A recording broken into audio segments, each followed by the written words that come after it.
गांव-गांव, शहर-शहर, स्कूल-स्कूल एक talent Hunt का अभियान चलाया जाएगा। बच्चों की प्रतिभा को देखा जाएगा और फिर उनको स्पेशल ट्रेनिंग दे करके देश के लिए खेलने वाले अच्छे खिलाड़ी बनाए जाएंगे। मेरे प्यारे युवा, देश के सामने, देश के नौजवानों के सामने नशा एक बहुत बड़ा संकट बनता जा रहा है। नशा मुक्त भारत ये हम सबका सामूहिक दायित्व होना चाहिए। हमारे उज्जवल भविष्य के लिए हमारी युवा पीढ़ी मजबूत हो, हमारा युवा सामर्थ्य हमारे देश के लिए काम आए, इसलिए नशा मुक्त भारत। पिछले दिनों माय भारत के वॉलंटियर्स ने, देश के एनजीओज ने, देश के सामाजिक सांस्कृतिक संगठनों ने, देश के आध्यात्मिक पुरुषों ने मिलकर के नशा मुक्त भारत का 100 सप्ताह का एक कार्यक्रम तय किया है। 100 सप्ताह तक एक अभियान चलने वाला है। मैं हर परिवार को कहना चाहता हूं कि आप भी इस अभियान का हिस्सा बने, आप इसके साथ जुड़िए और देश के नशा मुक्त भारत के सपने को पूरा करने के लिए आप आगे आइए। मेरे प्यारे देशवासियों, 21वीं सदी में दशकों पुरानी जो चुनौतियां हैं, उन चुनौतियों को खत्म करना बहुत अनिवार्य है। नक्सलवाद, माओवाद लाखों युवाओं के भविष्य को तबाह कर दिया। अनेक माताओं के दुधमल नौजवानों को छीन लिया, बर्बाद कर दिया। हर मां बाप के सपनों को चूर चूर कर दिया। इस नक्सलवाद ने 4 दशक तक हिंदुस्तान के बहुत बड़े हिस्से को, बहुत बड़ी आबादी को दबोच करके रखा था, बंदूक के नोक पर दबोच करके रखा था, संविधान की धज्जियां उड़ा दी थी और देश के सामान्य नागरिकों की रक्षा में 3,500 से ज्यादा हमारे पुलिस के, सुरक्षा बल के जवान शहीद हो गए।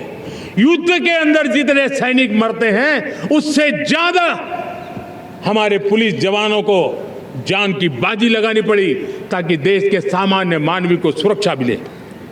ये नक्सलवाद ने धरती को लहूलुहान कर दिया था। 2014 में आपने जब हमें मौका दिया, उसी दिन हमने संकल्प लिया था कि हम देश को नक्सलवाद से मुक्त करेंगे। और आज मुझे खुशी है कि नक्सली माओवादी हिंसा आखिरी सांस भी शायद रहने की अब तो ताकत नहीं रही है।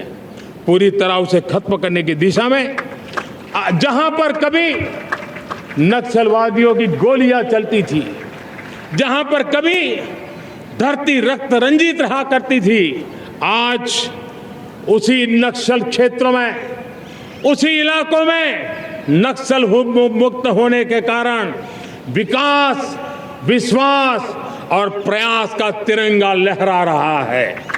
मेरे प्यारे देशवासियों, लेकिन इस चुनौती को हमने कम नहीं आंकना है। इस चुनौती से हमें और भी सावधान रहने की जरूरत है। वर्षों तक देश की सत्ता में माओवादी सोच के लोग गलियारों में अपनी जगह बना करके बैठे थे। सरकारी कमेटियों में सलाहकार के रूप में भी ये माओवादी सोच ने नीतियों को प्रभावित किया था। मेरे प्यारे देशवासियों, जंगलों में हमें हथियारी नक्सलों का खात्मा बुलाने में, उस संकट से देश को मुक्त कराने में सफलता मिली है। लेकिन हथियारी नक्सल तो गए, लेकिन दिमागी नक्सल, ये दिमागी नक्सल मौके की तलाश में है। हिंसा, अराजकता के वो रास्ते खोज रहे हैं, समाज को गलत राह पर घसीटने के लिए भांति भांति के दांव कर रहे हैं। इन दिमागी नक्सलियों को पहचानना होगा, इन दिमागी नक्सलियों को आइसोलेट करना होगा और राष्ट्र को विकसित राष्ट्र बनाने की मुख्य धारा की ओर देश की युवा पीढ़ी को जोड़ना होगा। मेरे प्यारे देशवासियों, सुरक्षित भारत बनाना हम सबका दायित्व है।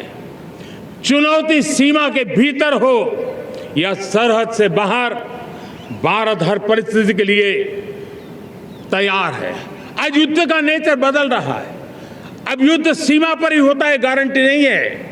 आज युद्ध सीमा के अंदर कहीं रिफाइनरी पे जाकर के, कहीं बैंकिंग सेक्टर को जाकर के, कहीं डेटा सेंटर को जाकर के, एक प्रकार से लड़ाई का नया रूप, इंफ्रास्ट्रक्चर तोड़े जा रहे हैं, फैक्ट्रियां तोड़ी जा रही है। हमने मिशन सुदर्शन चक्र की पिछले सालों घोषणा की थी, बहुत तेजी से उस पर काम चल रहा है। आज डिफेंस एक्सपोर्ट हमारा करीब 50 गुना बढ़ा है। करीब 100 देशों में हमारे अस्त्र शस्त्र पहुंच रहे हैं। वैश्विक पटल पर भारत की प्रतिष्ठा धीरे धीरे बढ़ रही है। बदलते हुए समय में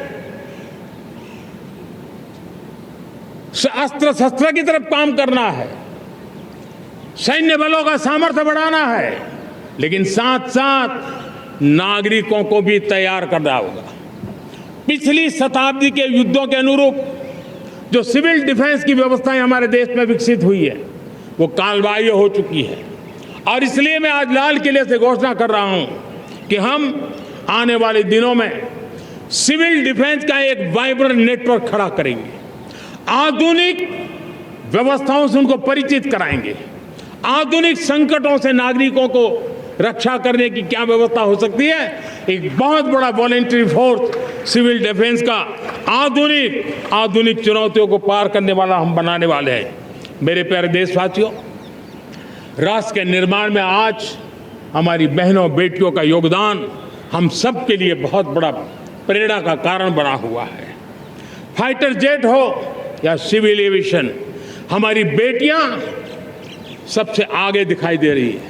खेलकूद का मैदान हो, हमारी बेटियां आगे दिखाई दे। स्टेम एजुकेशन में भर्ती होने की प्रक्रिया हो, सबसे ज्यादा हमारी बेटियां आगे दिख रही है। आज सेना में भी एनडीए से जो बच्चियां निकली हैं, वो बड़े रौब के साथ देश की सेना का नेतृत्व करने का सामर्थ्य दिखाने लगी है। मेरी बेटियों की ताकत कैसी है। मैं पिछले दिनों साणंद में एक सेमीकंडक्टर प्लांट में गया। वहां आदिवासी बेटियां, देश के अलग अलग कोने से आई हुई बेटियां काम कर रही थी। वो उस गांव से आई थी जिन्होंने पासपोर्ट क्या होता है पता तक नहीं था। वो बेटियां विदेशों में गई, ट्रेनिंग लेकर के आई और आज चिप निर्माण का काम कर रही है। और बड़े कॉन्फिडेंस, मैं जो उनका कॉन्फिडेंस देखा, मैं सचमुच में बहुत प्रभावित हुआ था। आज 3 करोड़ बहनों को हमने लखपति दीदी बनाने का लक्ष्य तय किया था, उसको पार कर लिया। अब हम 6 करोड़ लखपति दीदी बनाने के लक्ष्य को लेकर के आगे बढ़ रहे हैं। 3 करोड़ नई लखपति दीदी बनना मतलब ग्रामीण अर्थव्यवस्था में बहुत बड़ा बदलाव मातृशक्ति के द्वारा आने वाला है।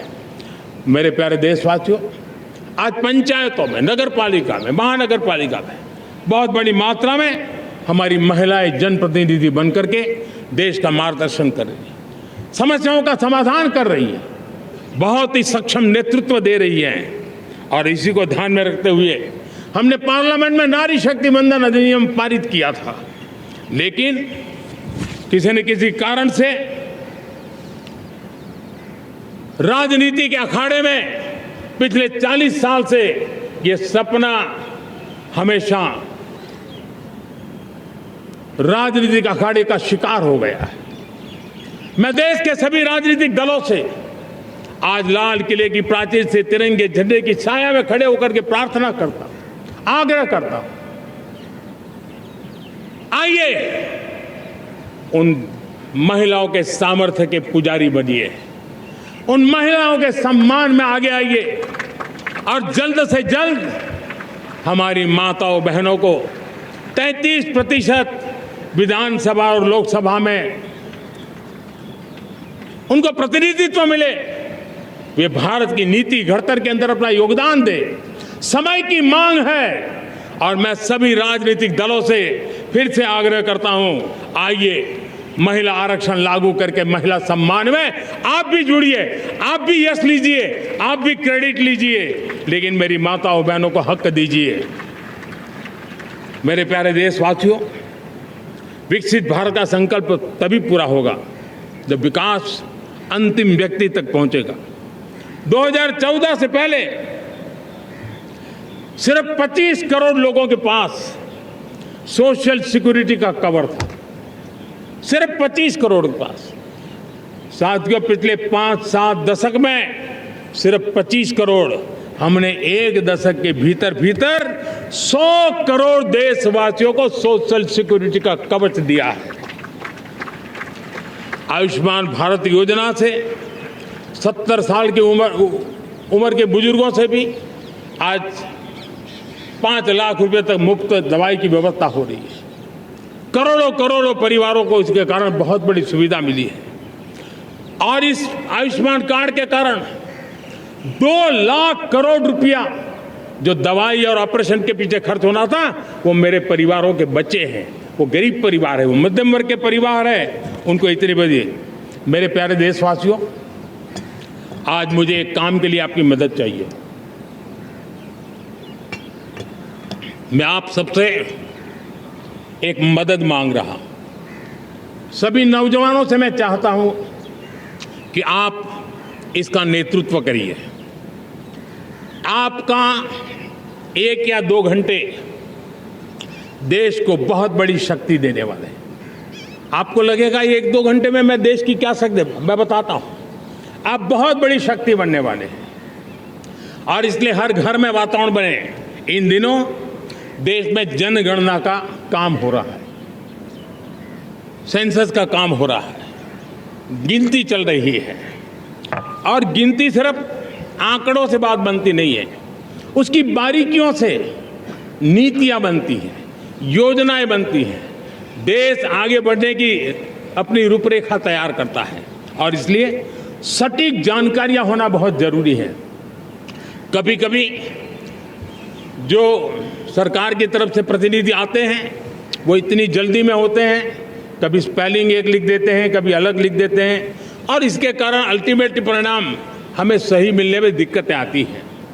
अब जब टेक्नोलॉजी अवेलेबल है और इस बार निर्णय किया है, आप स्वयं भी जनगणना में अपनी जानकारियां अपने मोबाइल फोन से भर करके दे सकते हैं। बाद में कोई बाबू आएंगे, कोई प्रतिनिधि आएंगे, आपसे चर्चा करेंगे, लेकिन आप परिवार के सब बैठ करके अगर डिजिटली अपना रजिस्ट्री करवा दे, सारी बारीकियां, स्पेलिंग में भी गलती ना हो। Big TV, without fear or favor.